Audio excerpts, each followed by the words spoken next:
Hey guys, it's me, Down Under Tea, and we're back with episode 141. It was a bit of a rush getting here. My time zones are all out of whack. Had a few medical emergencies in the family and sadly a bereavement. So wasn't really expecting to do this, but I thought it would be remiss of me not to at least give people the opportunity to watch President Trump address the Knesset in Israel at the conclusion of this bloody awful war that's been carrying on for the last 2 years.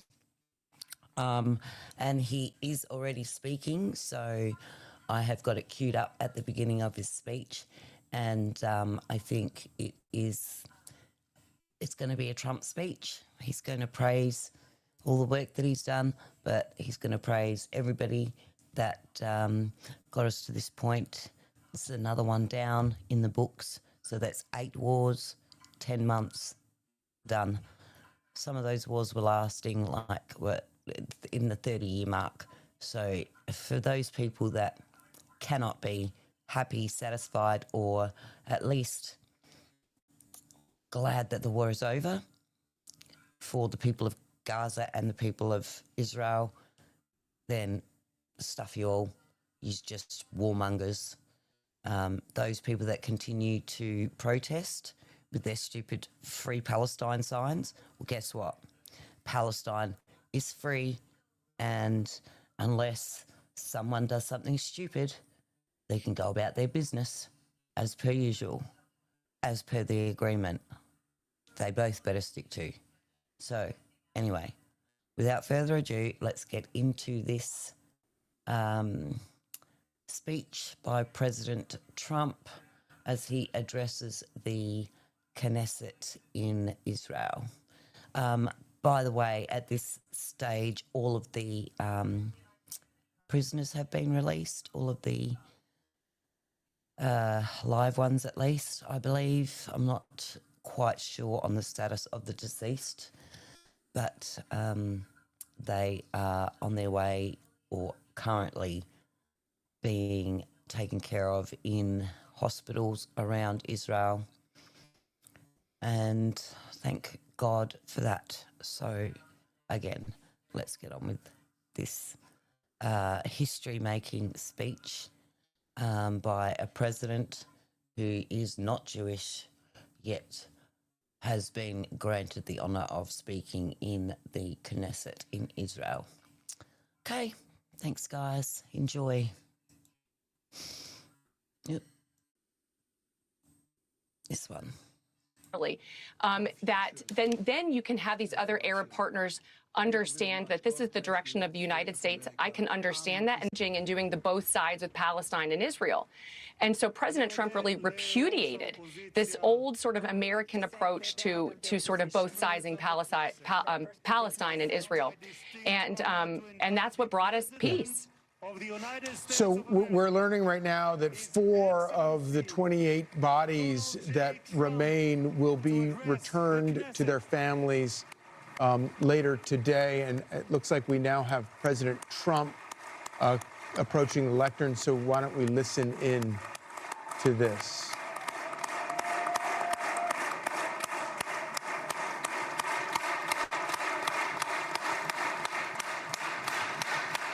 Thank you very much. Thank you. Thank you very much, everybody. It's a great honor. Nice place. Very nice place. Mr. President, Mr. Prime Minister, Mr. Speaker, esteemed members of the Knesset and cherished citizens of Israel, we gather on a day of profound joy, of soaring hope, of renewed faith, and above all, a day to give our deepest thanks to the Almighty God of Abraham, Isaac, and Jacob.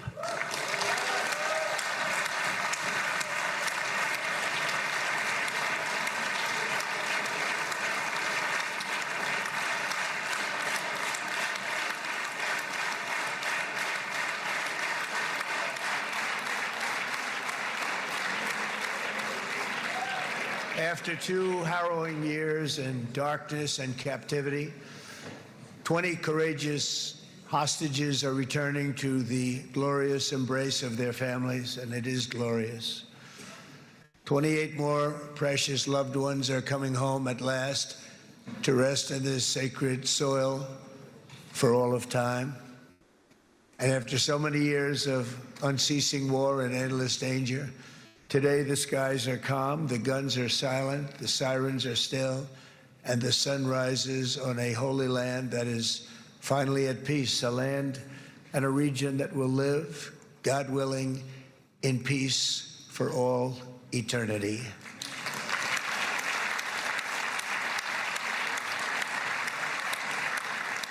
This is not only the end of a war, this is the end of an age of terror and death, and the beginning of the age of faith and hope and of God. It's the start of a grand concord and lasting harmony for Israel and all the nations of what will soon be a truly magnificent region. I believe that so strongly. This is the historic dawn of a new Middle East. I want to express my gratitude to a man of exceptional courage and patriotism, whose partnership did so much to make this momentous day possible. You know who I'm talking about. There's only one, Prime Minister Benjamin Netanyahu. Bibi, please stand up.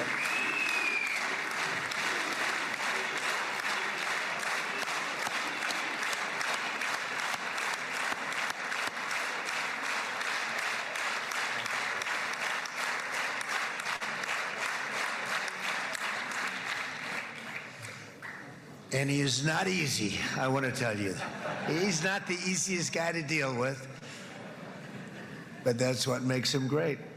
That's what makes him great.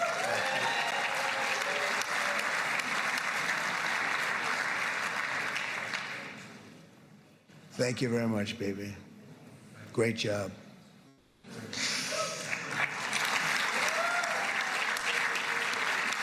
And let me also convey my tremendous appreciation for all of the nations of the Arab and Muslim world that came together to press Hamas to set the hostages free and to send them home. We had a lot of help. We had a lot of help from a lot of people that you wouldn't suspect, and I want to thank them very much for that.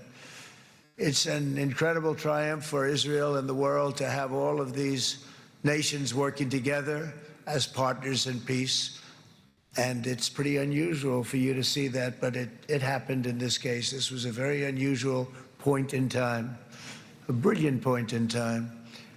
Generations from now, this will be remembered as the moment that everything began to change, and change very much for the better.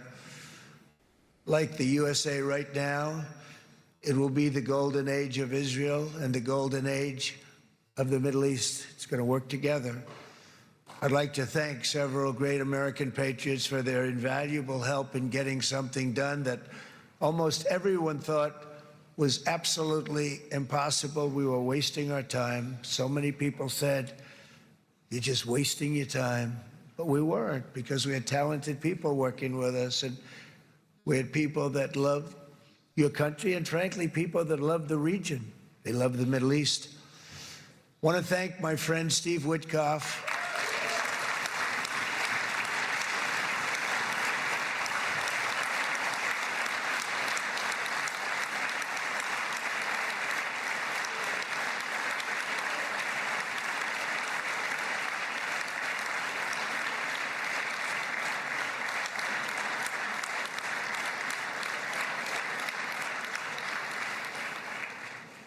You know, Steve was chosen by me. He never did this before, but I knew him as a few things. He was a great businessman, but I know a lot of great businessmen, to be honest with you. He had tremendous negotiating skills, but I know a lot of people that negotiate pretty well, although it is an art. But there are people that can negotiate pretty well. But most importantly with Steve, he's just a great guy. Everybody loved him. Everybody. I mean, I know some negotiators that are so good, but you wouldn't have had peace in the Middle East. It would be in World War III right now with some of these guys. Everybody loves Steve, and they respect him, and they somehow can relate to him. I've known him for many years, and I've seen it over and over again. להוציא את חבר הכנסת עודה, להוציא אותו מהאולם, להוציא אותו מיד, החוצה, החוצה. Please expel this Knesset member. Please expel this Knesset member. להוציא גם את חבר הכנסת כסיף. להוציא את חבר הכנסת כסיף מהאולם. Expel Knesset member Kasif out of the hall. Please expel him immediately.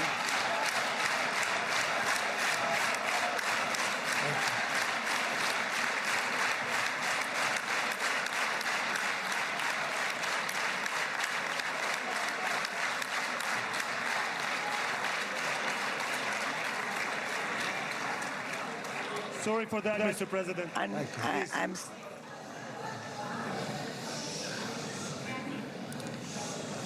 That was very efficient.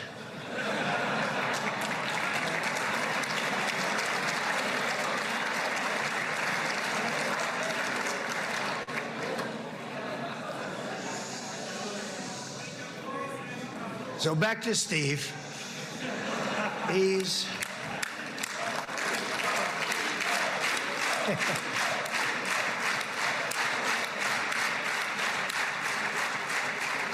But I tell one story because he was so involved, and then we called in Jared. We need that brain on occasion. We got to get Jared in here. We got to get a certain group of people. But Steve started this all by himself. I call him Henry Kissinger, who doesn't leak. Okay? Henry is a big leaker. He leaked. Steve doesn't leak. Steve just wants to get the job done. He wants to do what's right. But I'll give you just a quick story because, as you know, he's working on the war with Russia and Ukraine, a war that would have never happened if I were president. A shame. 7,000 young soldiers a week are being killed. More than that this last week. It's a shame. It should have never happened. But it did happen, and we won the race, and I took over this horrible war that's been raging, and I thought it would be easily settled. I thought it was a hell of a lot easier than doing what we just did very successfully with Israel and a lot of other people. But this came first, and we'll get that one. But I set up a meeting for him to meet with President Putin, thinking it would be a 15 or a 20-minute meeting. Steve had no idea about Russia, had no idea about Putin too much, didn't know too much about politics, wasn't that interested. He was really good at real estate, but he had that quality that I was looking for, and I didn't see it around in too many ways. And I set up the meeting with Putin, and I called. I said, is Steve finished yet? That was about a half an hour into the meeting. No, sir, he's not. He's still inside. This is in Moscow. I said, well, how's he doing? I don't know, sir. He's still inside. I called up an hour later. Let me speak to Steve. Sir, he's still with Putin. He's with President Putin. I said, wow, that's a long meeting, 1 hour. I called up an hour later, he was still with Putin. 3 hours later, he was still with Putin. 4 hours later, he started to get the word that he was going to be coming out soon. And in 5 hours, he came out. I said, what the hell were you talking about for 5 hours? And he says, just a lot of interesting things. We're talking about a lot of interesting things, including what he went in there for, but you can't talk about it for 5. You can talk about it for a certain period of time, and you know what you're getting. But that's a talent. That's a talent where you can do that. Most people I'd send in, number one, they wouldn't be accepted. Number two, if they were, the meeting would last 5 minutes. And that's what happens with Steve. Everybody loves him. They love him on this side. They love him on the other side. and he really is. He's a great negotiator because he's a great guy. So thank you very much, Steve, very much.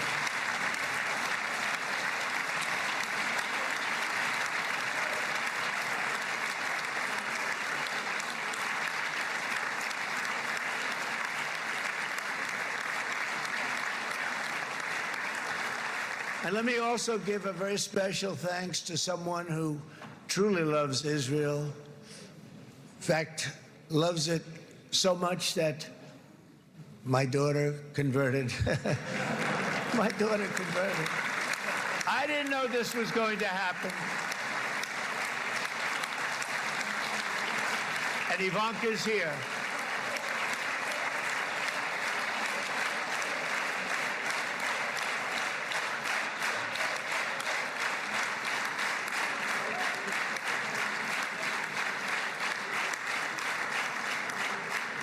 And Bibi, you do know this was not in the cards for me. You understand that. And she is so happy, and they are so happy. At least I think they're happy. If they're not, we have a big story, right? No, they have a great marriage, and they get along great. They're best friends. They have a very special relationship. But Jared has been so helpful. He really did something very special. He established the Abraham Accords with a group of very wonderful people. I like calling it the Avraham Accords because people that... What? Avraham. It's so cool. It's so much sort of nicer, you know, the Abraham versus the Avraham.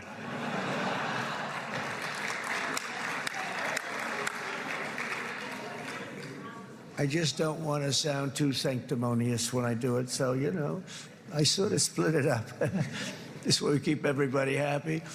But we have some very great talent, and they have no excuses for anything that's taken place because we had some unbelievably good people working on this. And then you're going to add a man named Marco Rubio, who is also here.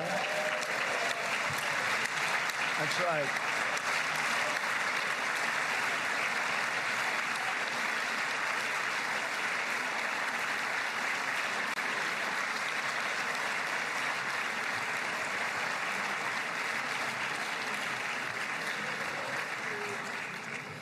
And I have a prediction that Marco will go down, I mean this, as the greatest Secretary of State in the history of the United States. I believe that. I believe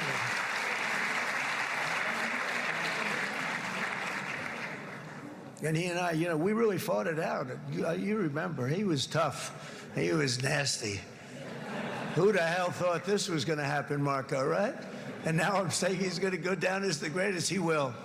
He was always smart and sharp, and people respect him. And then we have somebody who's young, but an unbelievable leader. I saw it a long time ago, and he's turned out to be even better than we thought. Right, Susie? I think even better. And that's Pete Hegseth, who is our Secretary of War, formerly Secretary of Defense.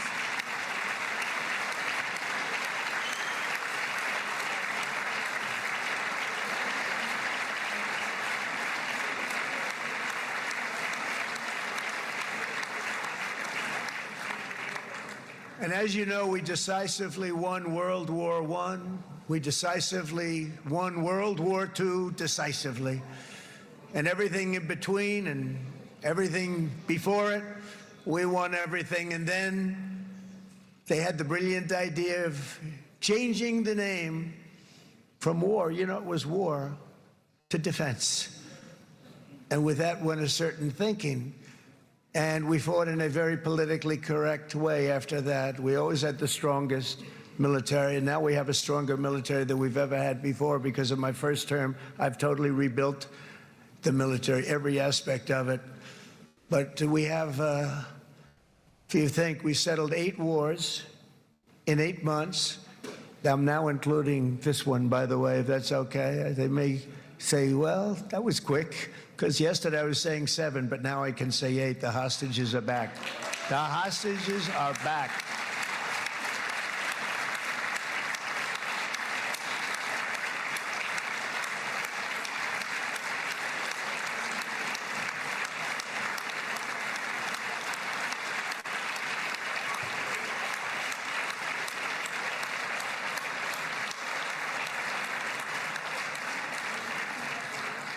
It is a good feeling. Isn't that nice to say? You know, I just said the hostage. First time I said the hostages are back. It feels so good to say it. But when you settle 8 wars in 8 months, that means you don't like war. Everyone thought I was going to be brutal. In fact, I remember Hillary Clinton during a debate, she said, look at him, he's going to go to war with everybody. And actually, she said, he's got a personality that's all about war. No, my personality actually is all about stopping wars, and it seems to work. It seems to work. But it also means this name change in our attitude that we're not going to go into a war, but if we do, we're going to win that war like nobody has ever won a war before. We will not be politically correct, but we're not going to be there. And I think, you know, as you mentioned, Bibi, before, peace through strength, and that's what it's all about. The United States has the greatest and most powerful military in the, right now, history of the world. I can tell you we have weapons that nobody's ever dreamt of. I only hope we never have to use them. I rebuilt the military. I was proud to do it, but some of the things I hated to do. I hated certain of the weapons because the level of power is so enormous. It's so dangerous, so bad. But we have to do what we have to do. We make the best weapons in the world, and we've got a lot of them. And we've given a lot to Israel, frankly. And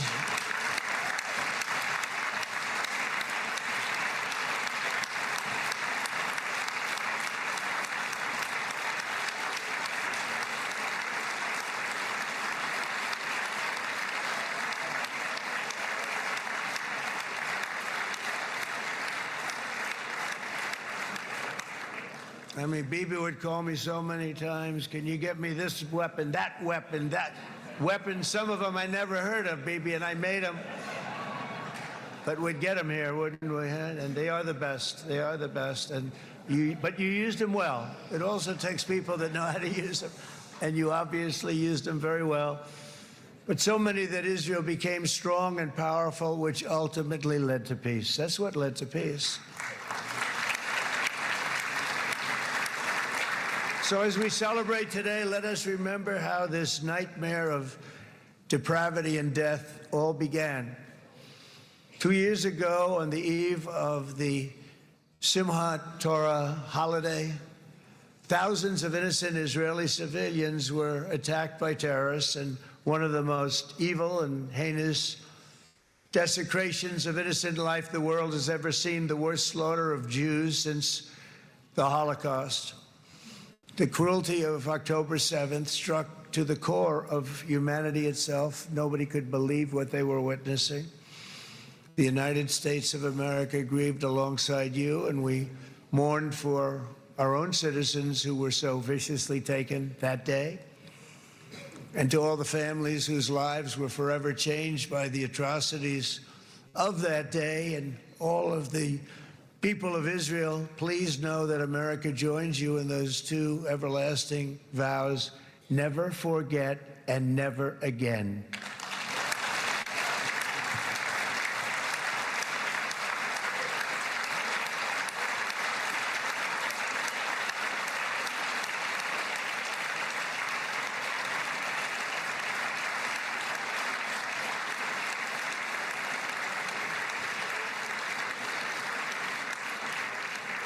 From October 7th until this week, Israel has been a nation at war, enduring burdens that only a proud and faithful people could withstand. It was a very tough period of time.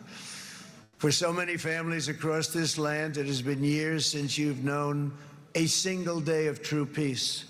but now at last, not only for Israelis, but also for Palestinians and for many others, the long and painful nightmare is finally over. And as the dust settles, the smoke fades, the debris is removed, and the ashes cleaned from the air, the day that breaks on a region transformed, and a beautiful and much brighter future appears suddenly within your reach. This is now a very exciting time for Israel and for the entire Middle East, because all across the Middle East, the forces of chaos, terror, and ruin that have plagued the region for decades now stand weakened, isolated, and totally defeated. A new coalition of proud and responsible nations is emerging, and because of us, the enemies of all civilization are in retreat. Thanks to the bravery and incredible skill of the Israeli Defense Forces and Operation Rising Lion,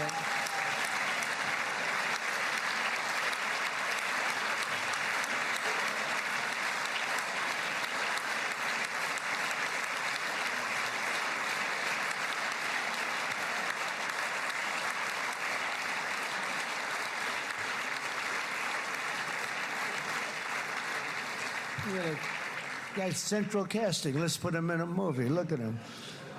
Great job. And my people loved working with you. Loved it. They worked so well together. But many of Iran's top terrorists, including nuclear scientists and commanders, have been extinguished from this earth. And with Operation Midnight Hammer, boy, that's a great name for that, what we did. Last June, the United States military flew 7 of those beautiful B-2 bombers. They look so beautiful all of a sudden. They were always, I thought they were pretty planes. I had no idea they could do what they did. In fact, we just ordered 28 more of them. A little updated version. We ordered a whole pile of them. And almost 100 other planes went with them, including fighter jets. And we had 52 tankers, big, beautiful, brand new tankers that were loading them up 4 or 5 times. They've traveled 37 hours back and forth. Think of that. But we had tankers all over the sky for all the other planes. We had the F-22s, the F-35s, F-16s. We had a hell of a lot of planes.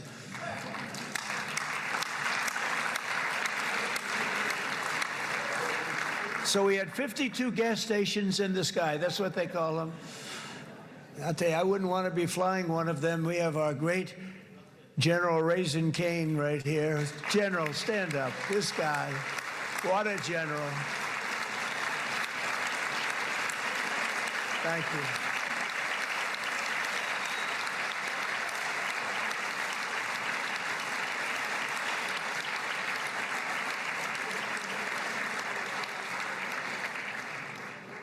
I asked General Cain, I said, you know, we're having problems with ISIS, and I was in Washington, and I asked, how long would it take to defeat ISIS? And my Washington generals told me, 3, 4, maybe 5 years, sir. I said, I don't get it. We got the best equipment in the world. Why? So I flew to Iraq, and I met with a man named Cain. He said, what's your first name? He said, they call me Raisin, sir. I said, wait a minute, your name is Raisin Cain? I've been looking for you for a long time. You gotta be kidding. So they told me 3, 4, 5 years to defeat ISIS. And I sit down with him and I say, why is it? I flew there in the dark of night. I landed, I'll never forget it. It was quite a trip. I'm glad I made it because I met him. I said, could I ask you, General? I come down. He's standing with another general and a sergeant. Everybody was like central casting. They could go into a movie right now. Between him and you guys over here, we could get rich making movies, okay? And they got along so great. That's the beautiful thing, that your military and our military, Bibi, got along so great. But But I was told by the television generals in Washington, we have the best equipment in the world. Why is it taking so long? And they said, 4 years. I said, so let me ask you, Raisin, how long would it take you to defeat ISIS? Sir, we can do it in 3 weeks, but you'll probably have some time left over. I said, you gotta be kidding. What the hell are you talking about? They said 4 years. I said, well, sir, look, it's not my place to say, but you're asking me the question.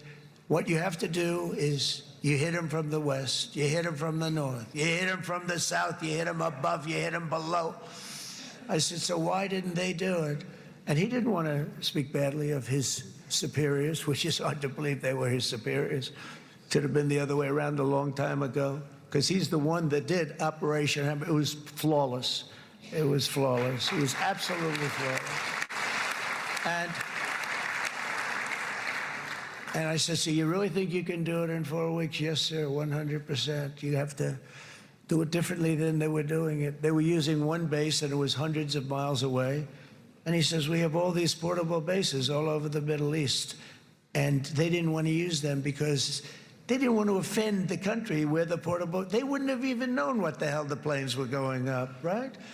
They wouldn't have known, but he said, no, they didn't want to defend anybody, offend anybody, and but we can do it in 4 weeks. I said, you sure about that? I'm going to call you back. I'll call you back on Monday. I'm going back to Washington. But you think 4 weeks? Yes, sir, I think we can do it in 4 weeks. We'll have time left over. So I call him on Monday. I say, you think you can do it? 4 weeks. I said, go ahead and do it. He did it. I'll tell you, he did it in 4 weeks, less than 4 weeks. So, General, stand up, please. Again, this is a real general. This is not a television general. He doesn't want to go on television.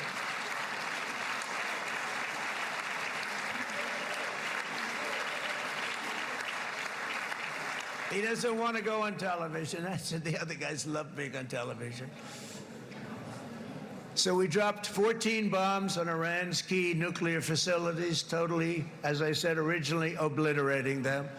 And that's been confirmed, and everybody understands it. Together we stopped the #1 state sponsor of terror from obtaining the world's most dangerous weapons. And if you think about it, if we didn't do that, and assuming we made the same deal that we have today, there'd be a dark cloud over this deal. And #1, it wouldn't happen because the other Arab and Muslim nations really wouldn't feel comfortable making the deal that we have now, right? If Iran had that nuclear weapon that they were about 2 months away from having. They would have had it in 2 months or maybe less than that. They were right at, this was our last shot. They looked at it for 22 years. This was our last shot. The pilots told me that. They said, 22 years, sir, they looked at it. Our predecessors looked, they studied it. 3 times a year would do drills on that exact attack. And boy, did they get it right. But let's assume they didn't, and let's assume there was large-scale nuclear weapons in the hands of Iran. We couldn't be here today. Even if we signed the deal, which we couldn't do because a lot of people would not want to have anything to do with it, we took a big cloud off of the Middle East and off of Israel.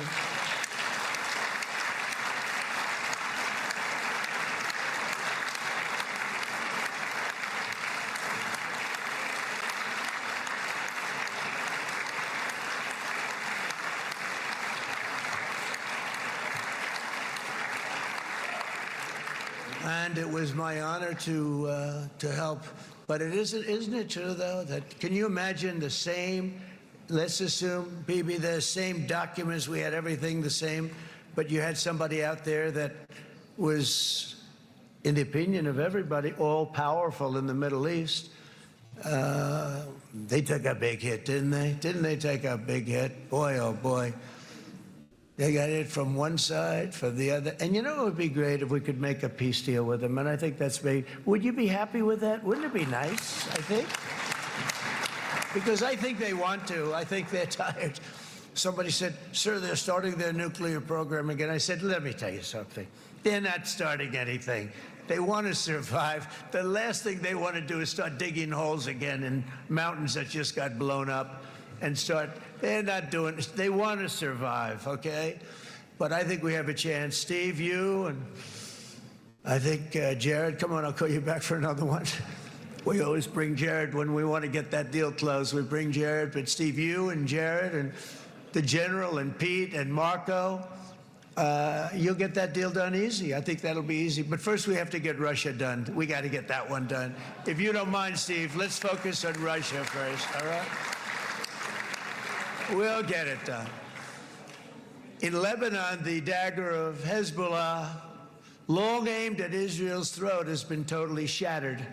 My administration is actively supporting the new president of Lebanon in his mission to permanently disarm Hezbollah's terror brigades. He's doing very well. And build a thriving state at peace with its neighbors. And you're very much in favor of that, I know. And it's good things are happening there, really good things. And with this week's ceasefire, we've achieved the most challenging breakthrough of them all. The most challenging breakthrough maybe ever. I mean, I've never seen anything like. I've been involved in a lot of success. I have never seen anything like what's going on today all over the world. People are dancing in the streets, not just in Israel. They're dancing in the streets of countries that would have never danced in the street about what's happening today. They're dancing in those streets.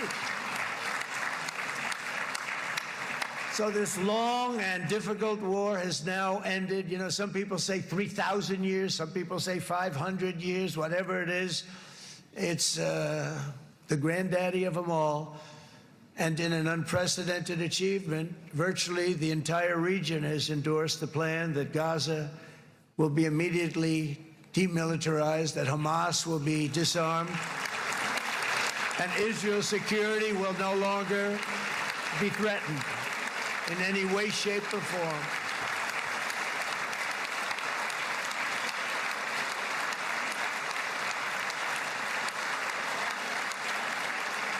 So Israel, with our help, has won all that they can by force of arms. You've won. I mean, you've won.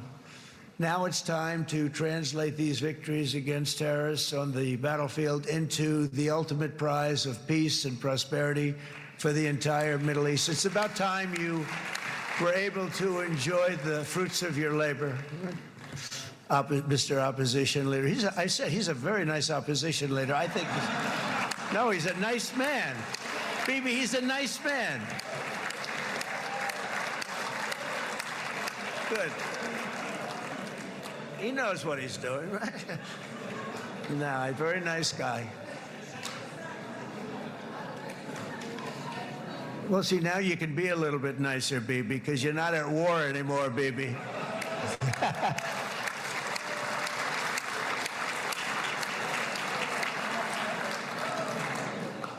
But only by embracing the opportunities of this moment can we achieve our goal of ensuring that the horrors of recent years will never happen again. You don't want to have to go through this again. 8 years ago, I came to this region on a very special first trip abroad as the President of the United States. I came here very early at your request. I addressed the leaders of the Arab and Muslim world gathered in Saudi Arabia and said that it was time to build a future free of the grip of extremism and terror. And interestingly, right now, as soon as I'm finished, I'm quite late. You've kept me quite late between opposition leaders and Bibi's brilliant but very long speech. I thought I was going to run up here, make a speech, and then head to Egypt. It didn't work out, though. And you made a pretty long one, too, Sarah.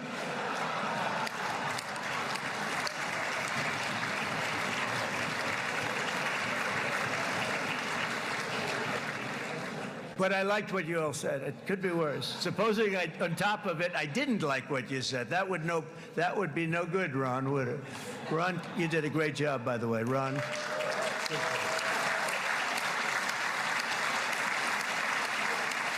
Yeah.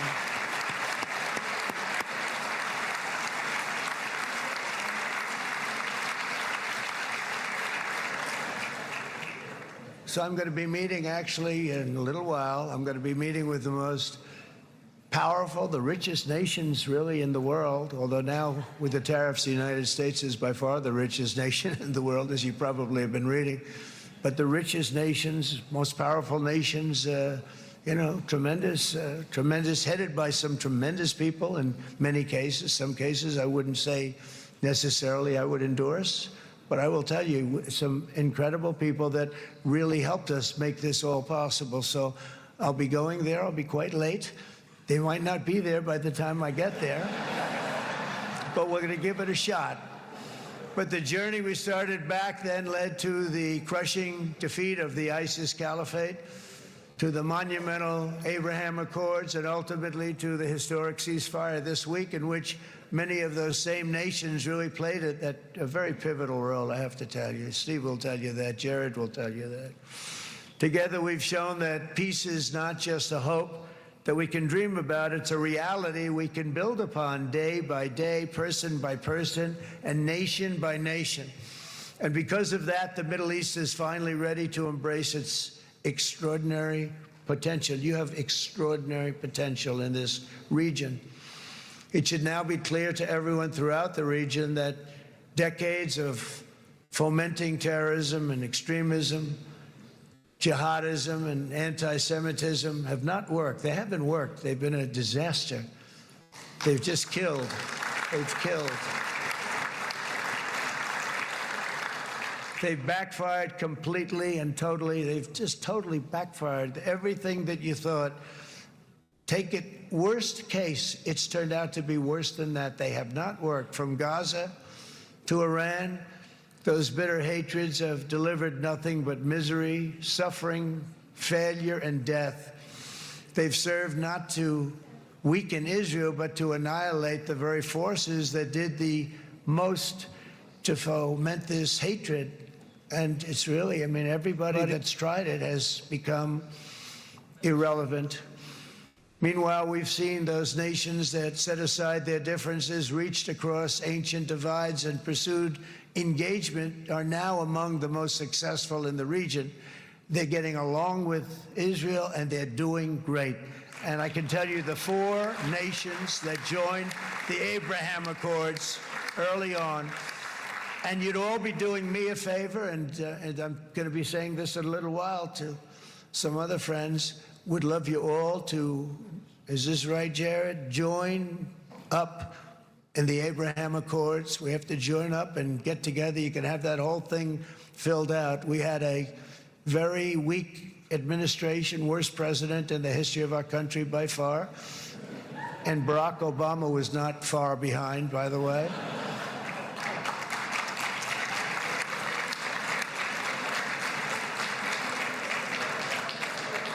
And they did nothing with this incredible document, the Abraham Accords, but now you can fill them up. Now you have peace, you have people that really like Israel. I'll tell you what, and they like Israel a lot more today than they did even 5 weeks ago. You've made a lot of, you've come back. You've come back strong, because it was getting to be a little nasty out there in the world, and ultimately the world wins. You can't beat the world always.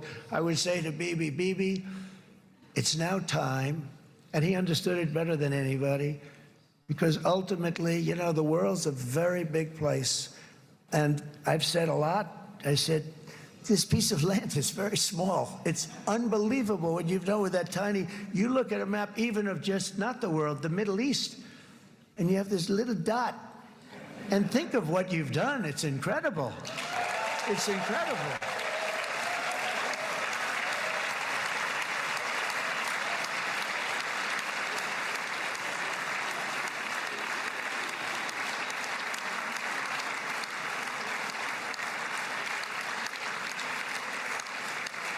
But the world is loving Israel again. And I said to Bibi, you know, the world is big and it's strong.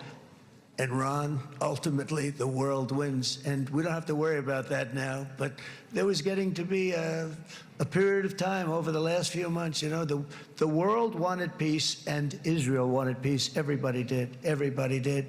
And what a victory it's been, right? What a victory it's been. If you would have gone on for 3, 4 more years, keep fighting, it was getting bad. It was getting heated. the timing of this is brilliant. And I said, Bibi, you're going to be remembered for this far more than if you kept this thing going, kill, kill, kill. It would be it would not be the same. And I just want to congratulate you for having the courage to say, that's it, we've won, and now let's enjoy our lives and let's rebuild Israel and make it stronger and bigger and better than it's ever been before. You're going to do that. Took a lot of guts. And the choice for Palestinians could not be more clear. This is their chance to turn forever from the path of terror and violence. It's been extreme, to exile the wicked forces of hate that are in their midst. And I think that's going to happen. I've met some people over the last couple of months that want to see it happen very much. And after tremendous pain and death and hardship, now is the time to concentrate on building their people up instead of trying to tear Israel down. We don't want that to happen again. And the total focus of Gazans must be on restoring the fundamentals of stability, safety, dignity, and economic development so they can finally have the better life that their children really do deserve after all these decades of horror. I intend to be a partner in this effort in the sense that we're going to help and we're going to do something that became unbelievably popular. Everybody wants to be on it. It's called the Board of Peace, okay? How about that? Is that a beautiful name? Like a board of peace.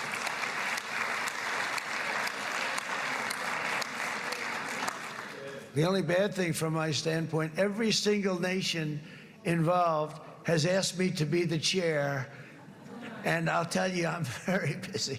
I didn't count on that, but you know what? If we do it, we'll do it right, and we have unbelievable power and wealth, because you're going to need wealth. You're going to need wealth to rebuild things, and they have wealth like few people have wealth. I want to thank the Arab and Muslim nations for their commitment as they've made to support a safe rebuilding of Gaza and beyond. I have many Arab countries, very wealthy countries, that came up and said, we'll put up tremendous amounts of money to get rebuild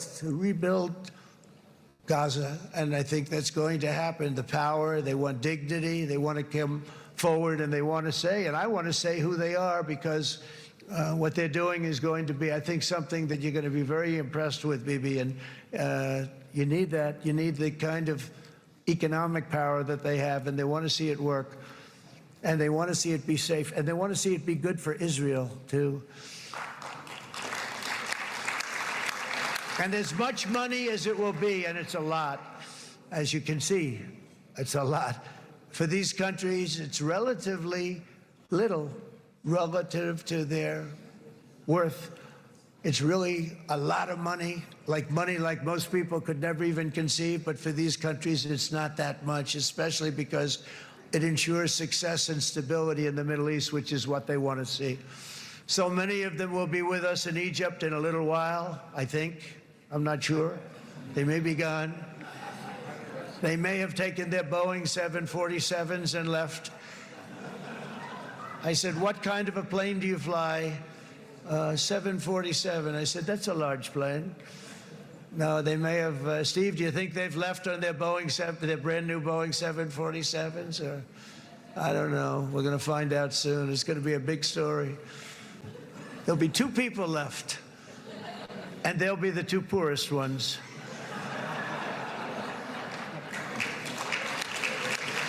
But it will be the wealthiest and most powerful group of nations. So the group that we have assembled, that's waiting for us, is the wealthiest and most powerful group ever assembled at one time. There has never been a group like this. And they're only looking for good. They want good. They're going to do good. And as those commitments are made, I'm going to let the world know who's doing it, because they really deserve to get the credit. And some of them probably won't want the credit, but they deserve it.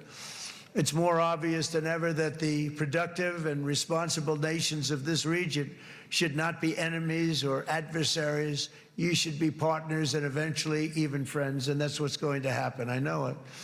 Together you can stand against the forces of chaos. Yeah, you go ahead. That's an important point.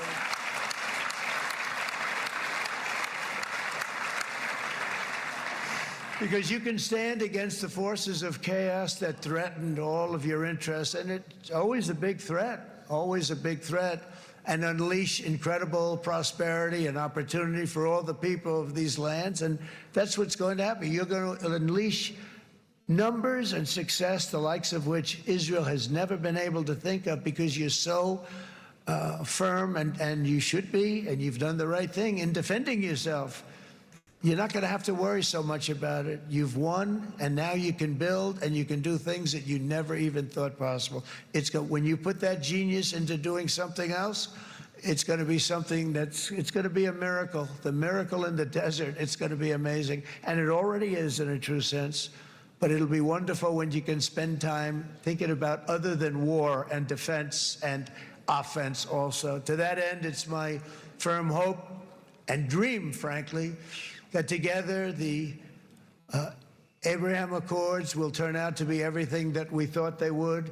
Those four countries were very, very brave in doing it. They did it at a very early point, and every single one of them benefits unbelievably financially. And if you noticed, even in this bad period that we just went through, they all remained a member of the Abraham Accords. They've done unbelievably well. And you know who you are, and I want to thank you. And they've stayed because of loyalty, but they've also stayed because it was really good business. They've made a lot of money being members, and you're going to all, I hope that every one of the countries that we're seeking, Jared, I hope they join quickly. No games, no nothing. Just join, get it. It's going to be a great peacemaker. It's really going to bring it together beyond anybody's wildest dream. So instead of building fortresses to keep enemies at bay, the nations of this region should be building infrastructure to weave your commerce closer together, because you've got to compete with the big world out there in commerce now. It's a different kind of competition. Instead of making weapons and missiles, the wealth of this region should flow to schools and medicine, industry, and frankly, the new hot thing, artificial intelligence. It's a lot of intelligence they're going to have to be thrown off to pay back these sums of money that they're doing. But that's really the hot one. And I might say that the United States, a year ago, was a dead country. I say it to people. I heard it first from the King of Saudi Arabia. I then heard it from UAE. I heard it from Qatar. I heard it from many other countries. A year ago, the United States of America was a dead country. Now it's the hottest country anywhere in the world. It is the hottest. There's no question about it.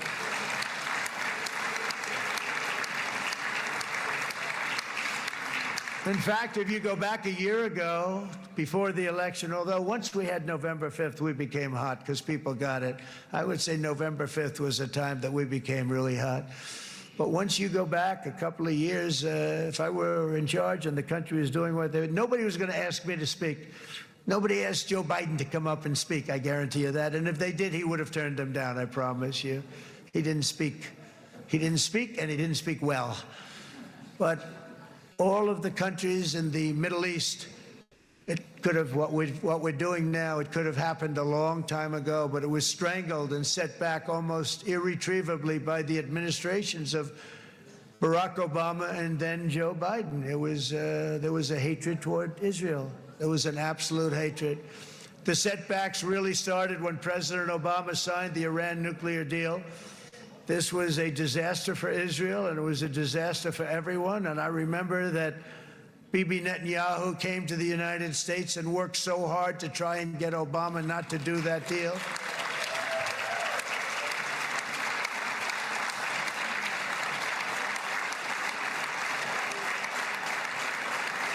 He worked so hard.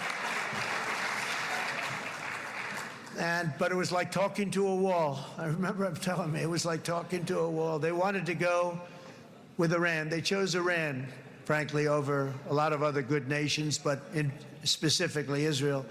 And that was the beginning of a very bad period of time. You had Obama go out and the Iran nuclear deal turned out to be a disaster. And by the way, I terminated the Iran nuclear deal, and I was very proud to do it.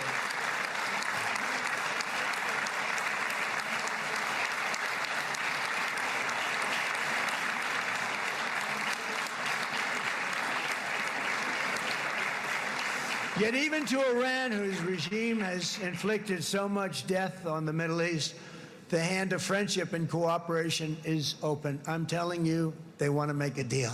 That's all I do in my life. I make deals. I'm good at it. I've always been good at it. And I know when they want. Even if they said, we don't want to make a deal, I can tell you they want to make a deal.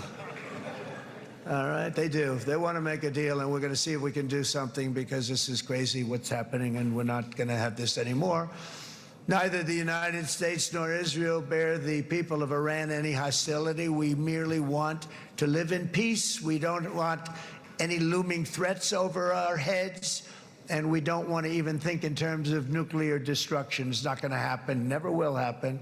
There's nothing that would do more good for this part of the world than for Iran's leaders to renounce terror, stop threatening their neighbors, quit funding their militant proxies, and finally recognize Israel's right to existence. They have to do that. They have to do that. And to Iran, and as you know, this is not said out of weakness. There's no weakness. But I'm going to say this, that we are ready when you are, and it will be the best decision that Iran has ever made. And it's going to happen. It's going to happen. And they're good people. I know a lot of Iranians in the United States. They're good people, smart, hardworking people. They don't want to see what's happened to their country. The story of fierce Israeli resolve and triumph since October 7th should be proof to the entire world that those who seek to destroy this nation are doomed to bitter failure. The state of Israel is strong, and it will live and thrive forever.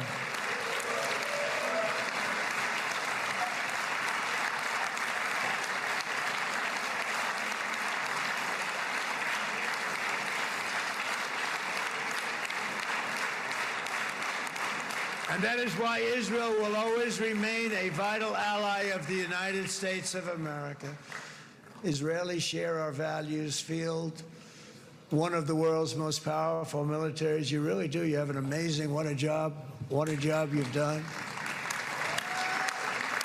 And have one of the most innovative economies on earth. Those are just a few of the reasons why I'm proud to be the best friend that Israel has ever had. And they all say it in the White House. They all say it. I guess it's true because everybody says it, baby. You said it today. Thank you. But as president, I terminated the disastrous Iran nuclear deal, and ultimately I terminated Iran's nuclear program with things called B-2 bombers. It was swift, and it was accurate, and it was a military beauty.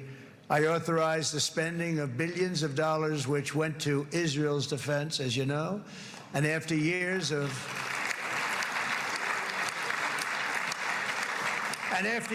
broken promises from many other American presidents, you know that, they kept promising. I never understood it until I got there. There was a lot of pressure put on these presidents. It was put on me too, but I didn't yield to the pressure. But every president for decades said, we're going to do it. The difference is I kept my promise and officially recognized the capital of Israel and moved the American embassy to Jerusalem.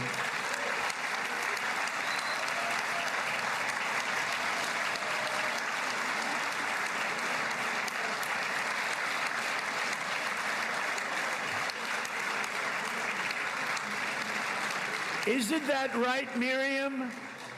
Look at Miriam. She's back there. Stand up, Miriam. Stand up.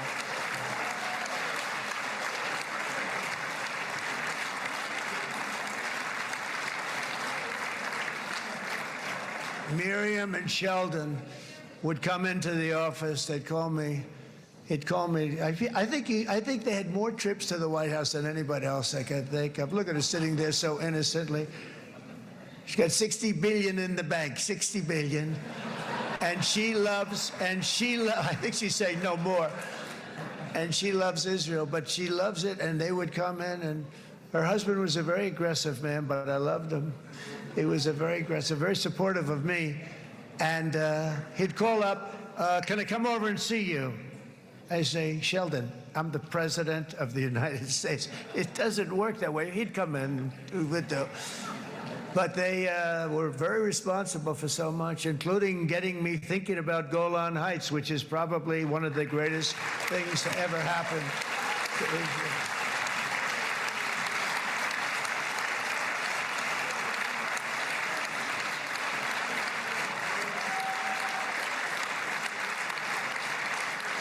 Miriam, stand up, please. She really is. I mean, she loves this country.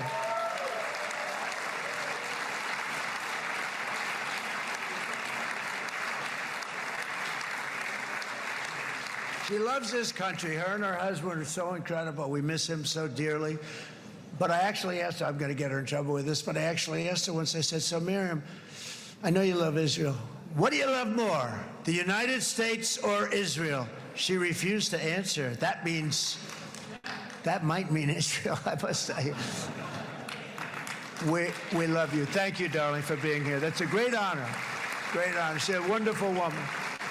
She is a great woman. I've always stood for the people of this community, and I always will. I'll always be with you. I'm always going to be with you. I guess maybe something could happen to change my mind. Somebody that's really stupid gets into office and wants to do really bad things, but that's about it. We don't think we're going to have that happen. I hope we're not going to have that happen. And this man is a good man right here. These two men are good men right here.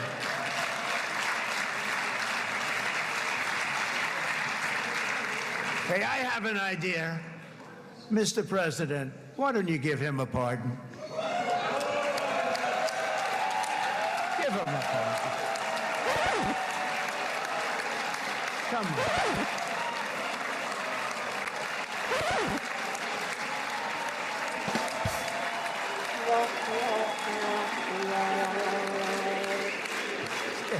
I don't know how well that's going to go over on the media side of things, but wow.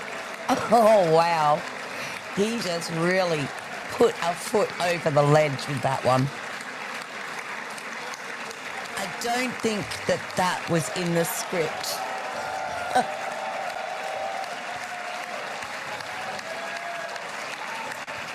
So I'm pretty sure that was not scripted, and that. By the way, that was not in the speech, as you probably know.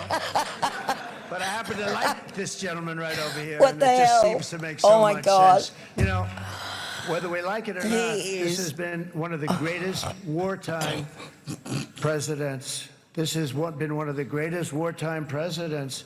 And cigars and champagne, who the hell cares about that?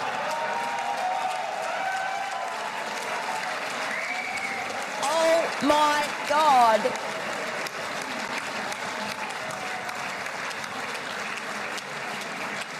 Oh my God, oh my God, oh my God. All right, enough controversy for the day, right? It's not, actually, I don't think it's very controversial. So, you know, I mean, I see so popular. You are a very popular man. You know why? Because you know how to win. Oh my God.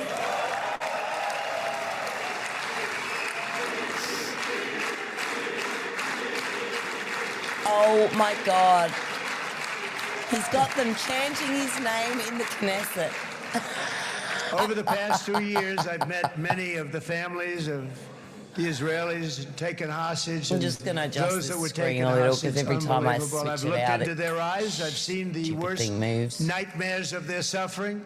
But I've also seen something else, the beautiful love of the people, the love of people, frankly, that hold things together, the love that gives you the courage to carry on through thousands of years of persecution and repression, and to emerge with the heart of David. It's a heart of David. It's that love that's defeated the enemies of civilization, built this incredible country and this unbelievable economy, and forged one of the great democracies of the world. That is why it's a true honor to stand here today and address this assembly in your ancient and eternal now capital, Jerusalem. I'm proud to have helped in that regard. This city and this nation stand as living proof that a much brighter future for this entire region is truly within our grasp. For thousands of years, Jerusalem has been a home to Christians, Jews, Muslims, and people of all ethnicities and creeds. This is the holy center of the world's three great Abrahamic faiths. I like that too. Adorned, it's the first time I've seen that word in a while. Adorned with their sacred sites and alive with their pilgrims and visitors from every corner of the globe. But here between the Western Wall, the Temple Mount, and the hill called Calvary, people of every faith and background live, work, pray, serve, and raise their families side by side, and they do it with love. This example is just one of the modern miracles that Israel has given to the world. And just in closing, the leaders in this chamber know better than anyone else the challenges of this harmony, and it's been easily won. No, it hasn't. It has not been. It's been so tough, but it has been, some say, a miracle. What you've done is a miracle. Look at your size. Look at your chances when it all started. And you know, if you think about it, you are safer today, stronger today, and more respected today than at any time in the history of Israel. Think of it. People used to say it wouldn't exist. They don't say that anymore, do they? Yet if safety, security, and coexistence can thrive here in the winding alleys and ancient paths of Jerusalem, then surely peace and respect can flourish among the nations of the broader Middle East. The God who once dwelled among his people in this city still calls us, in the words of Scripture, the turn from evil and do good, to seek peace and pursue it. So he still whispers truth into the hills and knolls and valleys of his magnificent creation, and he still writes hope into the hearts of his children all over the world. And that is why even after 3,000 years of pain and conflict, the people of Israel have never given up from the threats of Zionism, from all sorts of threats. You want the promise of Zion. You want the promise of success and hope and love and God. And the people of America have never lost faith in the promise of a great and blessed future for all of us. From the very first day that modern Israel was founded, we have stood together through thick and thin of setbacks, and through victory and defeat, through glory and heartache. We have built industries together. We have made discoveries together. We have confronted evil together, and we have waged war together. And perhaps most beautifully of all, we have made peace together. And this week, against all odds, we have done the impossible and brought our hostages home.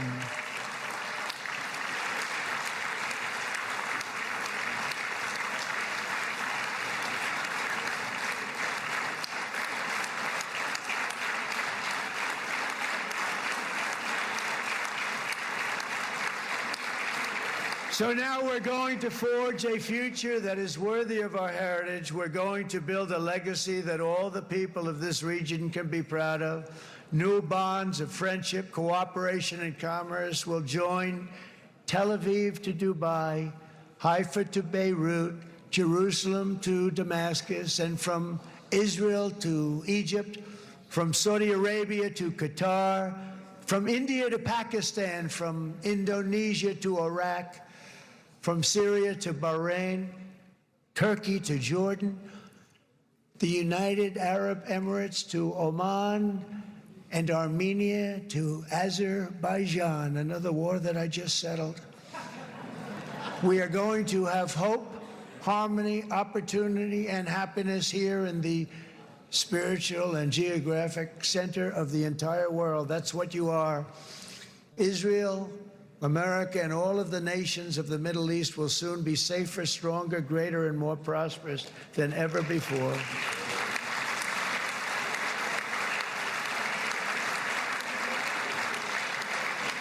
And I want to thank you all once again for this exceptional honor. This has been truly an honor. It's seldom that a president is invited to do this.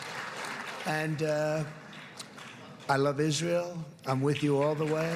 You will be bigger, better, stronger, and more loving than ever before. Thank you very much. God bless you. God bless the United States of America. And God bless the Middle East. Thank you, everybody. Good luck. Thank you very much. Thank you. That is the President of the United States speaking in Israel today to a packed crowd. There were two Knesset members that started shouting, and security had to remove them and take them out. We think they were with the opposition party.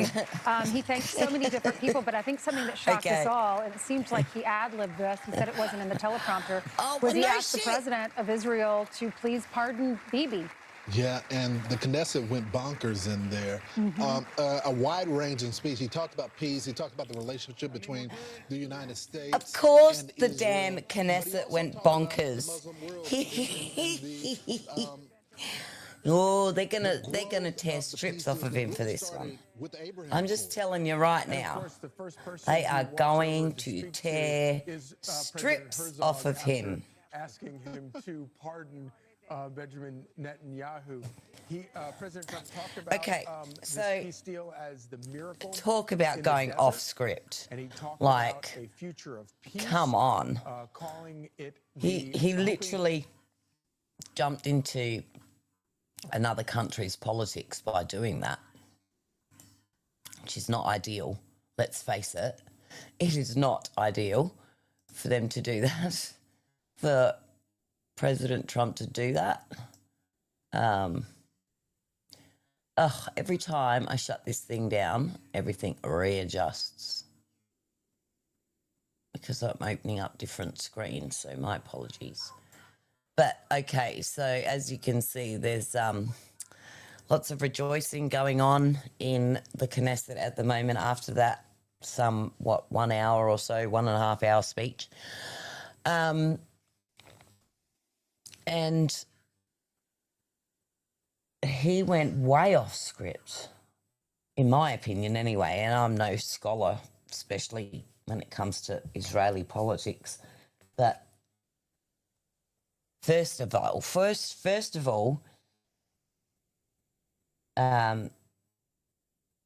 what happened to no one is above the law, and to offer a pardon suggests that he's guilty. I thought that he was innocent and was going to, take it to the nth degree to prove his innocence. I don't think he's ever suggested that he was guilty. I don't think he's been found guilty as yet. Maybe he has been, but because he's the Prime Minister, nothing is happening. But the comment about who cares about champagne and cigars, I think that was a little bit cringe for me. It was just a little bit cringe for me. I'm sorry. And we care. We care about $250,000 bottles of champagne and $50,000 cigars when it comes out of taxpayer money or some sort of fraud or bribe or whatever the case may be. But we care. The billionaire set, like yourself, President Trump, may not care too much about cigars and champagne at that price. But who's paying for it is the problem. And if it is proven that he was using some sort of ill-gotten gains to purchase these things or strong-arming people, donors and all of the people that were shown in the documentary about Bibi's trial and accusations that are being held against him, then that's up to them to decide and up to him to deal with. I don't recall Bibi Netanyahu ever getting on the public stage and asking President Biden to give you a pardon. Unless I missed something, but I don't recall ever hearing that. It may have well happened, like, what do they call them, on backdoor calls, right? That could have been a rumour that was passed up certain circles, but I doubt it. I've never liked Bibi. Everybody's heard me say that I don't like Bibi. I think he's a sleaze bag, and I think he is a grifter, and that's why he was the first one to call Joe Biden and congratulate him on his win, because he's the same fish in a slimy bucket. And I think President Trump only keeps him around and keeps him close because his son-in-law and his daughter are Jews, and his son-in-law's family obviously are Jews. I'm not sure what their living arrangements are, but I'm sure they spend a lot of time in Israel so that their children see both sides of the faith, like the US living side of how Jews live and the home Israeli Jews, how they live, which isn't bad. They don't live like the Gazans were living. But yeah, for me, I think that President Trump going off script like that, I don't know what came over him, honestly. He, as I said, did get carried away saying how great everything is and da-da-da-da-da, but overall, he kept to what I expected him to talk about. You could hear that there was a couple of rowdy people in there. He did, just for my liking, especially, praised Bibi way too much. It just gives me ick. And I don't like feeling ick when it comes to things that President Trump does.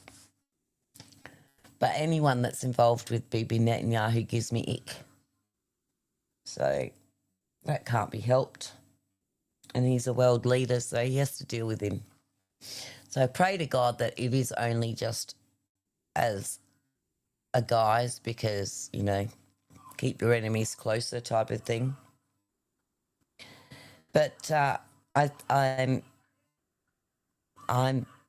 for one am absolutely thrilled that the bombs and the guns have been laid down. Extraordinary news that all the alive hostages have been returned home, and at the beginning of the broadcast you heard them say that could be 4 of the deceased being returned sometime this evening, their time, obviously. And let's hope that goes ahead as planned. But in the meantime, these freed hostages are being treated around local hospitals in Israel. I'm not sure how many, what their statuses are, how many hospitals, and what the patients' statuses are, but let's all just thank God that they came back. I won't say whole, because they'll never be whole again, those people, but they came back alive and were able now to reunite with the people that prayed and protested for them every night for more than 2 years. I think President Trump's trip to Egypt hopefully will go well. I always fear when he goes into these countries that, not necessarily Egypt, but Egypt isn't full of Egyptians. It's also full of other people, Arabs. A lot of Muslims live in Egypt. I witnessed it myself in 2018. When I spoke to the locals there back then, the Coptic Christians were being slowly but surely squeezed out. It got to the point where we were there that the Christian churches had armed guards around them 24 hours a day. So, and when there was a wedding on, there was even extra security, which happened to be one of the churches that we visited when we were over there. And the security was mad. So Egypt isn't just pyramids and sphinxes and old relics of a bygone era. I hope the Secret Service is absolutely on their toes and nothing goes wrong, and he is no sooner back in the White House making the decisions that need to be made to get rid of the slush fund in DC, doge those people that that make the Democrats hurt the most, like all of their staffers. But in other news, Candace Owens has been showing receipts about Charlie Kirk's murder. I am really pissed off with this whole thing. I find it frustrating that President Trump comes in and appoints all of these superstars, or we thought superstars, Cash Patel, Dan Bongino. Pam Bondi was always my little group was always for Matt Gaetz. And I think had Matt Gaetz been the AG, things would be a lot different. It'd be more like the Department of War than the Attorney General's office, which is what we wanted. But I find it frustrating that every time, like we've had these incidences, the shooting and the ICE shooting and the cases are being solved quite quickly. Evidence to a degree is being sought out and brought out in public. And no matter how quick or how thorough the arrest seems to be, there's always somebody trying to pull it apart, pick it apart, and create doubt. I have no idea how Erica Kirk is coping with all of this. I hope she has a strong constitution, because it sounds to me like this is going to go on for a long time. If the trial goes the way I think it's going to go, it's just going to be a straight up slam dunk case. I have no idea why this kid hasn't spilled his guts yet.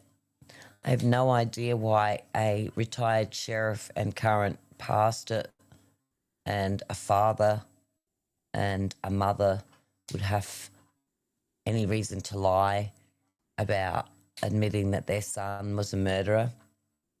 I mean, it would be the hardest thing in the world to do. So why would you do it if you didn't think your son was guilty? I'm completely lost with all of these conspiracy theories as to the gun didn't come out, the bullet didn't exit, and the doctors, they're mocking the doctor that said, in essence, he was like Superman, his bones were so, But then again, I see a .30-06 bullet against a normal rifle bullet standard sort of rifle that we use around here, bolt action, and there's a big fucking difference. I don't know how. They say it's a miracle. Maybe it's a miracle. Why all of a sudden don't we believe in miracles? I don't know, because like if we don't believe that this is a miracle that Charlie's God refused to let anybody else die, then do we have faith at all? I mean, really? Do we have any faith at all if we're questioning the fact that nobody else died and they probably should have? Why are we questioning that? That's what I don't understand. That's what I get annoyed with. And I don't want to see Charlie's legacy turn into a circus, because it feels like it's turning into a circus. Agree with me or not. All of this stuff that's coming out with Candace, all of these ballistics guys that you see on making their own podcasts, all of these commentators. I mean, I said my piece early on in and about what I think happened. I think the rest is now up to law enforcement, and if we aren't going to trust in miracles, and we aren't going to trust in the FBI, and we aren't going to trust in the police, or we aren't going to trust in Erica's, Charlie Kirk's best friend, Charlie Kirk's wife. You got to think about it. All of these people would have to be accomplices to knowing that this was going to happen, for them to then say, right, it's business as usual, as everybody keeps saying. There was actually a video that I wanted to go through that this disgusting woman decided that she was going to pick apart Erica's first speech after Charlie died, refuting its genuine emotion, because, you know, she's acting, and she's not just acting, she's acting badly. Well, I don't know about Nadia for Real's podcast numbers, but I think she should change it to Is Nadia for Real, and not tonight, but, you know, I do have a lot of things actually on my plate. As I mentioned at the top of the show, we have had a death in the family, and my mother is facing some medical challenges at the moment. We are almost about to embark on a bankrupting Europe tour, and externally from this little area that you see here, my life is falling apart. But as I said, I would have been remiss not to have brought at least President Trump's speech to you. I think you can see in the top corner there some of the hostages being returned to their families. Obviously, they cannot believe what they're seeing and overjoyed. But I heard a really poignant quote, and I posted it all over my social media because I thought it was really poignant. And it is that people on the right think that the left, well, it's more of an analogy, I guess. People on the right think the left are people with bad ideas. So we people on the right, we conservatives, we Christians, we Republicans, we think that the people on the left, they're just people with bad ideas. They're people with bad ideas, not well thought out ideas, yet they still force them on you. So they're just normal people with bad ideas. But they think about us completely differently, in the complete opposite, as a matter of fact. And And I think it's really true,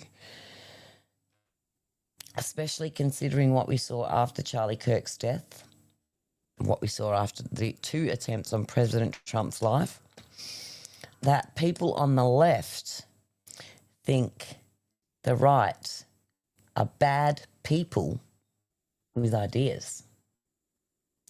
So you think about that. They actually think we're bad people. They think, when they say that, when they try and call us Nazis or racists or Hitler, or they actually believe that we are as bad as that, as bad as those people, that they want to attach ourselves to that moniker. They want us to attach ourselves to that moniker and embrace that moniker like we deserve that moniker. But we don't deserve that moniker because we're not bad people. And we have ideas, yes, great ones, usually ones that actually work, usually ones that make sense, usually ones that don't cost you money or us money, and ones, the money that it does cost is budgeted for with surplus. We as conservatives, as budgeters, as a economic steam train, if you will, are never allowed to implement any of these ideas because they're always hindered by these assholes on the left, hindered to the end of the earth. I mean, look at every single breath. Do you know what? It would not surprise me if there is not a lawyer writing up a freaking lawsuit every time Donald Trump takes a breath, as if it is something illegal, because they believe that it is. They believe that him breathing should be illegal.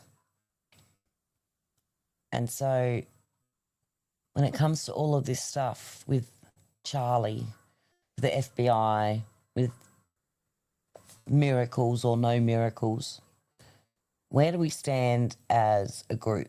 Where do we stand as a movement? Do we back the people that we backed before when they're telling us they're doing the job, but we just don't believe them? Like, they're telling us that they've done the job. Kash Patel is telling us that they've done the job, that one Tyler Robinson lay prone on that rooftop and aimed a gun at Charlie Kirk, which hit him in the throat. And I believe, as I will take to my grave believing, that the reason he didn't hit Charlie in centre mass was because of that movement that Charlie was doing when he was trying to put the microphone back on the table. And if you watch any of Charlie's podcasts at his Prove Me Wrong tents, every time he spoke, or 99% of the time, he would speak and put the mic down and let the other people speak. That was what Charlie did. He let other people speak, and he motioned that it was their turn to speak by putting down the mic. So his last words were, are we talking about transgender or gangs? And then he went to put the mic down, and that shot, rather than hitting him right here, hit him here. And then he went back. His arm came up.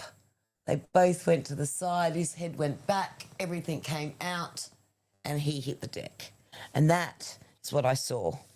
And that leads me to believe that regardless of what bullet was in that rifle, and I wasn't there, and I'm not a gunsmith or a gun expert or a ballistics expert or anything, but from what I saw, from the front on, from the side on, the right, from the side on the left, Charlie Kirk was dead before he hit the ground because that kid took a shot, and rather than hit him in centre mass, which, you know what, he may well have survived, because if it caught him in the shoulder and went through and through, that would have been a survivable injury. because that movement from centre mass to up here may have blown out his collarbone, but it sure as hell wouldn't have taken out his jugular vein. I honestly, as a nobody amateur that loves her guns and loves to have a shoot and is incredibly saddened to have had to watch that video over and over and over again to satisfy my own awareness of what happened and my own feeling of what happened before and after the shooter was found and caught. Look, there's a lot of talk about the messages. I don't know. I find it hard to believe, and I think it would be absolutely the height of stupidity should somebody have made up those text messages. The height of stupidity. Because do you not think that this family is going to take down the asses of the FBI if they tried to fit their son for a murder he didn't commit? Get real, people. Get fucking real. I'm sorry, excuse my French. But honestly, we're not playing games here. This isn't NCIS or Law and Order. Playing with lives and legacies here. And that man deserved better. And at the moment, the only one I can see doing right by him is his wife, by not talking and letting everything play out the way it should play out. If it plays out to a point where a conspiracy is inevitably obvious, then I will change my fucking opinion. But if it's not, it's just not. And you can't hang this chain around Turning Point USA's neck forever, Candace, just because you don't feel comfortable with the verdict, just because you don't feel comfortable with what you said you thought somebody told you, bits and pieces of this so-called streaming. Now she's dropped some messages. Andrew Colvert has confirmed that they are real. And so therefore, what is there to say? But that doesn't say that this was an orchestrated hit. None of that proves that Israel had anything to do with this murder. None of it. None of it. Because people are in and out of deals and donors every freaking day of the week. That is business. And Candace would know that. Candace's sponsors would know that. Candace's ex-employers would know that.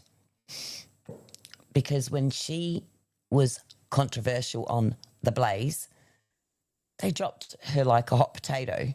Why? Because the sponsors dropped them like a hot potato. You see a pattern here?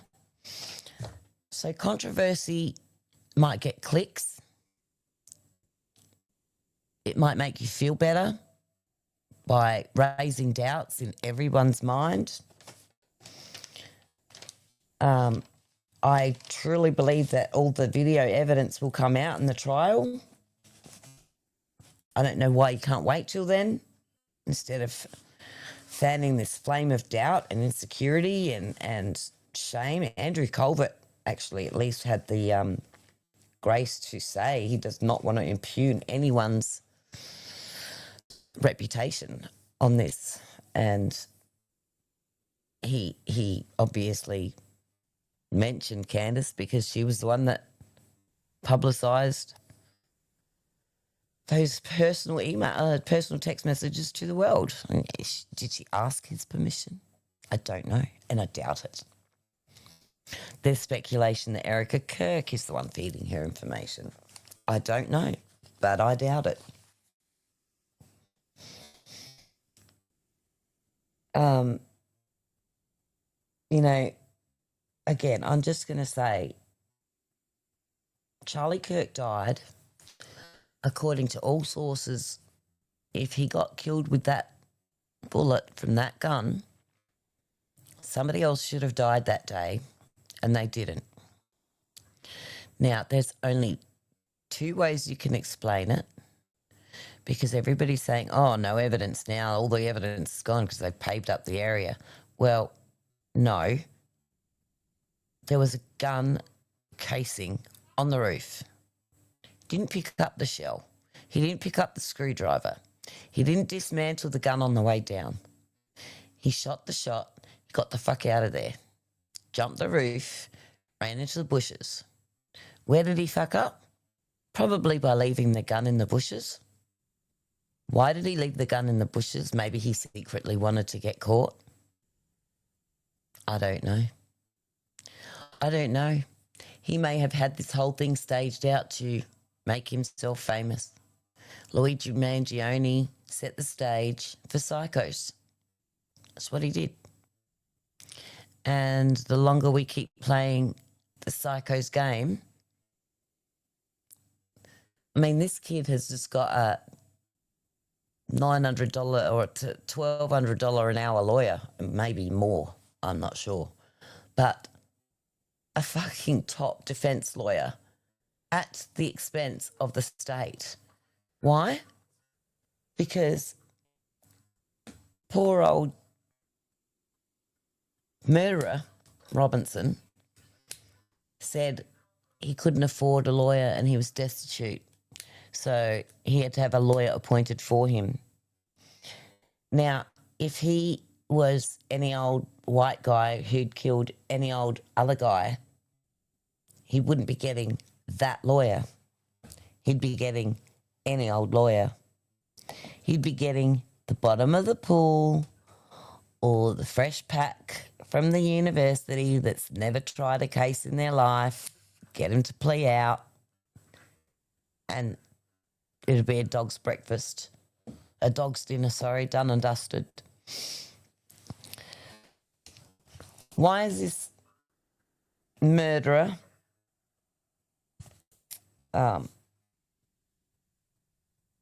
and the technical term, I guess, would be, what's the word that they use when it's, I can't even think of it. See, my brain is scattered. I've had a week and I've got a morning tomorrow. I've got to be up at the crack of dawn. So the accused gets a top-notch lawyer. His family aren't poor. So is his claim that he's destitute and can't afford a lawyer because his parents have disowned him and will not pay for his lawyer? I find that hard to believe. I find it strange that he's getting a top-class lawyer, and I want to know why. That's my biggest question. That's my biggest worry about this case. Why is he getting this top-class lawyer? If this top-class lawyer manages to get this kid off with all the evidence that we have seen, false or not at this stage, then I might think it's a conspiracy. That's when I might start thinking it's a conspiracy, yeah. Because in any other murder case, the state would not put up a $600,000, like a six-figure lawyer. It's going to cost them six figures. She's not going to do this pro bono. She's working for the state. Nobody does anything for the state pro bono. And if you haven't learned that yet about lawyers, then you know nothing about lawyers. So my biggest worry about this whole Charlie Kirk mystery, non-mystery, is why did he get her? I mean, look her up. What's her name? Kate Nestor, I think. I did write it down. Sure, I wrote it down. think it's Kate Nestor. And then there was another couple of dudes that were there with her, who both seemed pretty well to do, considering. No, that's all old. Yeah. Yeah. I think it's Kate Nestor, but anyway, Nestor I think is the last name. But she's very well poised in legal circles. I believe she represented Ted Bundy. I believe she represented somebody else. Can't think. Some quite well known. Might have been Jeffrey Dahmer. I'm not sure. But see, Jeffrey Dahmer, Ted Bundy. These were notorious people, and I don't think the state actually paid for her services during those. I wouldn't think so. I know Ted Bundy represented himself. She could have been the backup. Okay, so war is over. 1 to go. If Donald Trump can wrap this up, I think the midterms are looking safe. I think thinking they're going to be safe and acting like they are safe are two different things. So you can't act like they're safe. You still have to act like you're, as Trump says, 20 points behind. You've got to work your ass off. Scott Pressler's out there working his ass off. Get the votes. We've got elections coming up here in March. I don't know what's going to happen here. There is no state representative that is anywhere near an independent that would be worth looking at, and our mainstream leaders are just hopelessly entrenched in the swamp. Our senator here has been the successful senator for nigh on 15 years now. Seems nothing can get her out. I don't know why, because, you know, things around here in my area are just going crazy, like 40, 50% inflation. Electricity is through the roof. My $1,000 a quarter bill, that is what I started with when I first moved into this house 15 odd years ago, and it is now the same price as it was per quarter per month. So I'm actually paying $3,000 a quarter just for electricity, folks. Then you round that up to over $1,000 if you add a couple of $100 a month in gas. And then there's, of course, internet services. Otherwise, how would I be bringing you this wonderful discussion? Things are tough all round. So if Conservatives, Republicans, if you let the 2026 election go blue, you're going to... And if you let it go blue over a couple of stupid issues, you didn't agree with the war ending this early. I mean, that's a stupid issue, isn't it? Stupid issues like Doge cuts for illegal immigrants, health care. If you lose it over stupid petty things like that President Trump's trying to do to make your country better, remember, make America great, it's going to be a hard slog again for the rest of this 4 years. Because what do you want?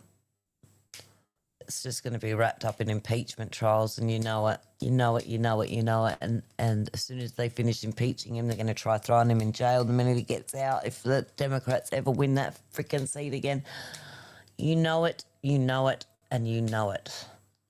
Seriously, all of these blue states have to be cleaned out of these ridiculously left-leaning radical judges that are willing to implement these stupid cases, all on behalf of a disastrous and deadly and debaucherous plan by the Democrats. But the choice is yours. I mean, with people like Jay Jones, who wanted 2 bullets in the head of Todd Gilbert or his kids. Give me a break. Jimmy Kimmel's super wave of fantasticism has returned. Katie Porter, she's blown herself up on her own steam. Nobody made her be a bitch. She did that. Stephen Crowder, he's back with his tent talks, and his called Prove Me Wrong. His are called I hate when I can't remember these simple things. Stephen Crowder does a well, he's actually doing black and white and the grey issues too at the moment, which is always good. And the tent talks are back, and it is Change My Mind. That's it. I can never think of it. See, my mind is gone. That's why I can't think of things like Change My Mind. But during this, there's 2 on YouTube. They're both available on YouTube. I think they're about an hour and a bit each. And there is just another one just released, maybe on Rumble. Sorry, I'm not sure if Stephen Crowder is actually doing these on YouTube. You can check. Maybe they'll let him back on there. I'm not sure. But he's definitely on Rumble at Stephen Crowder /rumble.com or whatever it is. And he's got black and white on the grey issues, which is where he goes into the barbershop, talks with the guys about black issues, white issues, and the greyness of it all. But he also was talking to a student at one of these, at the first part of his tent talk, and, you know, he said something that stuck with me, and why wouldn't it stick with me? Because somebody tried to say to him that the right needs to turn it down. I mean, like, continue to turn it down from Charlie. How do we turn it down from Charlie? So what he had to say was, you know, quite valid. The only way to tone it down from sitting at a table is shutting the fuck up. We're not doing shutting the fuck up anymore. Sad for everybody involved that has to hear us not shut the fuck up anymore. But it's just the way it is, because we can't do it anymore. Oh, I don't know why I did that. I was supposed to change to this. You're going to have to look at my face. Lucky you. But, yeah. We don't talk. We don't tell you how we feel. We don't disagree with you when we find that we need to disagree with you, and we don't try and make the change, enact the change, be the change. Then you might as well shut the hell up. I keep thinking about it. Do I shut the hell up? Do I not shut the hell up? I'm about to embark on a 5-week tour of Europe. I intend to take my microphone and my cameras, not all of this gear, but my cameras with me. And I'm going to try and seriously do a behind-the-scenes look. I'll try to bring it to you as live as possible as I can, depending on the data. Data is very expensive. Everything is very expensive. Double what we actually have. Like, basically, we lose half our money when we get there. So it's going to be tough, It might be a little gritty. It might be some time in the middle, but I've got a jam-packed few days. If I can squeeze in another podcast between now and then, that will be episode 143. I didn't think I'd get to 100, let alone 143, and I thank you for that. I also have to thank my own patients and have to thank whoever's up there. If they're looking after me, if this is part of their plan, then thank you. If it's not, then thank me. But yeah, I'll go back to what I was saying before. If we're going to stop believing in miracles, if we're going to stop believing in the people that we thought we believed in or could believe in, like Cash Patel and Dan Bongino, then we're never going to get the answers to the questions that we want, because we're always going to find another question. Every question's going to lead to another question. Every answer that they give us is going to give us pause for doubt, because we already have doubts. Well, if they didn't say that, if they're telling us a lie there, then surely they're probably telling us a lie there, and so on and so forth. So how do you ever get to the bottom of it? My advice to everybody is let this play out. Let Charlie's family get through this time,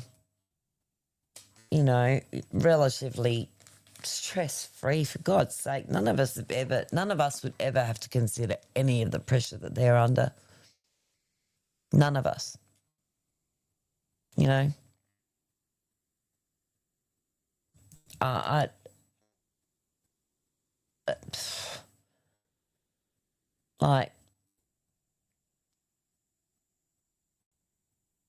Let's just say Jimmy Kimmel was shot tomorrow, and FBI caught his murderer within 33 hours. The left wouldn't hail them, but they probably wouldn't make it a conspiracy. It's just my opinion. It's just my thought. I just think that the left are always happy to see someone hang for something. So to them, it wouldn't matter if the person was guilty or not.